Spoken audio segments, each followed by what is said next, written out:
Welcome students to the free educational platform named ePDFs and in the lecture series of economics. In the previous class, we have studied about the introduction and some basic concepts of economics. In our next lecture, we will discuss today about the origin of economics. So, our topics of discussion will be as follows. सबसे पहले we will study about the origin of economics, followed by who is known as the father of economics. After that, we will learn how the term micro and macroeconomics came into existence and who is known as the father of macroeconomics. So let us discuss each and every term one by one. शुरू करते हैं कि economics का origin हुआ कैसे. So basically, economics is a combination of two Greek words, namely oikos and nemen. Oikos का मतलब है हाउसहोल्ड, जबकि नीमन का मतलब होता है मैनेजमेंट. तो अगर हम इन दो वर्ड्स के कॉम्बिनेशन को मिलाते हैं तो हमें पता चलता है कि जो भी हाउसहोल्ड रिसोर्सेज अवेलेबल हैं, इररिस्पेक्टिव ऑफ फुलफिल्ड तो कभी होते ही नहीं है सारे रिसोर्सेज, हमने पिछली क्लास में भी डिस्कस किया था. अगर उनकी स्कैरसिटी होने के बाद भी हम प्रॉपर यूटिलाइजेशन करके बेस्ट आउटपुट कैसे निकाल पाते हैं, उस चीज़ की जो थ्योरेटिकल स्टडी होती है, उस स्टडी को हम लोग बोलते हैं इकोनॉमिक्स.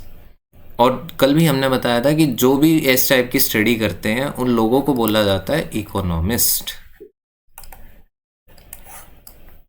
तो आइए अब आगे चल के जानते हैं फादर ऑफ इकोनॉमिक्स हैं कौन. इस फोटो को थोड़ा ध्यान से देखिए. क्या आप में से कुछ लोग पहचानते हैं कि ये फोटो है किसकी? अगर नहीं जानते तो आइए बात करते हैं कि ये कौन है. इन्हें बोला जाता है फादर ऑफ इकोनॉमिक्स. इनका नाम है सर एडम स्मिथ. अब ये बेसिकली थे कौन? He was a Scottish philosopher. अब इंटरेस्टिंग फैक्ट ये है कि एक Scottish philosopher father of economics कैसे बना. आइए इस चीज़ को थोड़ा समझते हैं. हुआ क्या कि ये बात है 1776 की. इन्होंने एक बुक लिखी जिसका नाम था an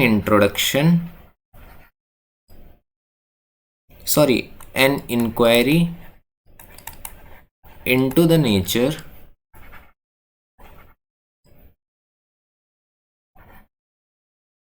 and causes of wealth of nation. ठीक है.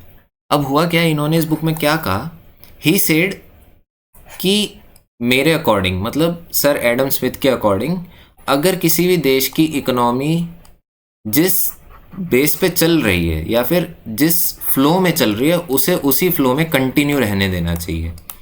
कहने से मतलब ये है कि अगर उसमें प्रॉफिट चल रहा है तो प्रॉफिट में रहने दो, और लॉस में चल रही है तो उसे लॉस में रहने दो. हमें उसके साथ कोई छेड़छाड़ नहीं करनी चाहिए. ठीक है, एकदम सही चीज़ थी. ये सब कब तक सही चला? ये सब सही चला बाय 20th सेंचुरी. ठीक है, 20th सेंचुरी तक इनकी थ्योरी एकदम परफेक्ट चली, उसमें कोई प्रॉब्लम नहीं आई, सब मस्त चल रहा था. और इस थ्योरी के बेस पे इनको बोला गया फादर ऑफ इकोनॉमिक्स. अब प्रॉब्लम कहाँ आनी स्टार्ट होती है? 20th सेंचुरी में, जब वर्ल्ड में रिसेशन आता है. ठीक है, अब वर्ल्ड में रिसेशन आता है तो होता क्या है, जरा इस टॉपिक को थोड़ा ध्यान से देखना. Origin of the term micro and macro economics. अभी तक हम बात कर रहे थे कि 20th सेंचुरी तक सर एडम स्मिथ की थ्योरी एकदम परफेक्ट चल रही थी. ठीक है, 20th सेंचुरी के ईयर 1929 में क्या हुआ, वर्ल्ड में बहुत अच्छा रिसेशन आया. अब रिसेशन आया तो वर्ल्ड की इकोनॉमी इफेक्ट होने लगी तो अलग अलग जो सोसाइटीज़ थी, जो नेशन थे, कंट्रीज़ थी, उनकी इकोनॉमी फेल होनी स्टार्ट हो गई. क्योंकि अभी तक जो इकोनॉमी काम कर रही थी वो सर एडम स्मिथ और इनके जैसे अदर जो इकोनॉमिस्ट थे उनकी थ्योरी पे काम कर रही थी, जिनका मानना ये था कि इकोनॉमी को जिस फ्लो में वो जा रही है उसी फ्लो में जाने देना चाहिए। तो अभी तक उस पर ऐसा कोई इफेक्ट नहीं डाला गया। तो 1929 में फिर क्या हुआ, वर्ल्ड में रिसेशन आ गया, बहुत सी इकोनॉमीज फेल हो गई। इकोनॉमीज फेल हुई तो एक इकोनॉमिस्ट थे सर जॉन मेनियार्ड केन्स। इनके नाम में थोड़ी मुझे प्रोनाउंसिएशन में प्रॉब्लम होती है, तो आप लोग समझ लेना। तो ये कौन थे, ये एक ब्रिटिश इकोनॉमिस्ट थे, ठीक है। ये बहुत लंबे टाइम से बोल रहे थे कि सर एडम स्मिथ की जो थ्योरी है वो ज़्यादा लंबे टाइम तक काम नहीं करेगी। इन्होंने बहुत बार बोला, इस चीज़ को इन्होंने समझाने की बहुत कोशिश करी, लेकिन वो बोलते हैं ना कि जब तक सामने चीज़ें प्रैक्टिकल हो ना जाए तब तक वर्ल्ड उस पर बिलीव नहीं करता। तो 1929 में रिसेशन आया, सर एडम स्मिथ की थ्योरी हो गई फेल। अब यहाँ एक नए पर्सपेक्टिव और नए पॉइंट ऑफ व्यू की रिक्वायरमेंट थी इकोनॉमी को बैलेंस करने के लिए। तो इस टाइम पे सर ये आए, सर जॉन मेनियार्ड केन्स। इन्होंने क्या कहा कि ठीक है, ये जितने भी इकोनॉमिस्ट हैं, कौन से इकोनॉमिस्ट, सर एडम स्मिथ जैसे, जिनका ये मानना था कि इकोनॉमी जिस फ्लो में चल रही है उन्हें चलने देना चाहिए, तो उन सभी इकोनॉमिस्ट को इन्होंने क्या नाम दिया, क्लासिकल इकोनॉमिस्ट, ठीक है। ये बोले कि जितने भी क्लासिकल इकोनॉमिस्ट्स की थ्योरी है वो थ्योरी गलत नहीं है, वो थ्योरी सही है, लेकिन वो इंडिविजुअल पर्सपेक्टिव से सही है। वो थ्योरी जब तक सही है जब तक हम किसी इंडिविजुअल की इकोनॉमी या वेल्थ के बारे में डिस्कशन करते हैं, वहां तक के लिए वो ठीक है। लेकिन जब बात हम पूरी सोसाइटी के बारे में करते हैं, ये बोल रहे थे कि अगर पूरी सोसाइटी की इकोनॉमी के बारे में हम लोग बात करेंगे तो क्लासिकल इकोनॉमिस्ट की थ्योरी फेल हो जाती है।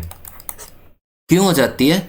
क्योंकि इनके अकॉर्डिंग हमें इकोनॉमी के अंदर, किसी भी सोसाइटी की जो इकोनॉमी है उसमें एक ऐसी ऑर्गेनाइजेशन का इंटरफेरेंस चाहिए जो अगर सोसाइटी में या वर्ल्ड में कहीं पे भी रिसेशन आ रहा है इकोनॉमी में, तो उस सोसाइटी की इकोनॉमी को डिसबैलेंस ना होने दे। कुछ ऐसे प्रैक्टिकल इम्प्लीमेंटेशंस हो जिसकी वजह से वो इकोनॉमी ऑलवेज बैलेंस्ड रहे। तो इनका मानना था कि वो ऑर्गेनाइजेशन गवर्नमेंट भी हो सकती है, वो कोई इंडिपेंडेंट ऑर्गेनाइजेशन भी हो सकती है, लेकिन उस ऑर्गेनाइजेशन का इन्वॉल्वमेंट होना ज़रूरी है, जिससे कि प्रैक्टिकल इम्प्लीमेंटेशन के थ्रू उस सोसाइटी की इकोनॉमी या वर्ल्ड में रिसेशन आने के बाद भी उस पर्टिकुलर नेशन की इकोनॉमी वो हमेशा बैलेंस्ड रहे। तो इन्होंने जो थ्योरीज दी या इन्होंने जो सजेशंस दिए, उसके बेस पे जो इकोनॉमिक स्टडी करी गई उसको नाम दिया गया मैक्रो इकोनॉमिक्स। और जो क्लासिकल इकोनॉमिस्ट्स के इकोनॉमिक्स के पर्सपेक्टिव्स थे उसको गलत ना बोल के उनको नाम दिया गया माइक्रो इकोनॉमिक्स। और इस तरह इकोनॉमिक्स में से माइक्रो और मैक्रो इकोनॉमिक्स का ओरिजिन होता है। तो who was known as the father of macro economics? इसका सिंपल सा आंसर है sir John Maynard Keynes. So that's all for today's discussion. Hope you like the lecture. If you like, please like and subscribe and share it max so that we can reach out to the maximum number of students for providing them free education. Thank you for watching. Have a nice day.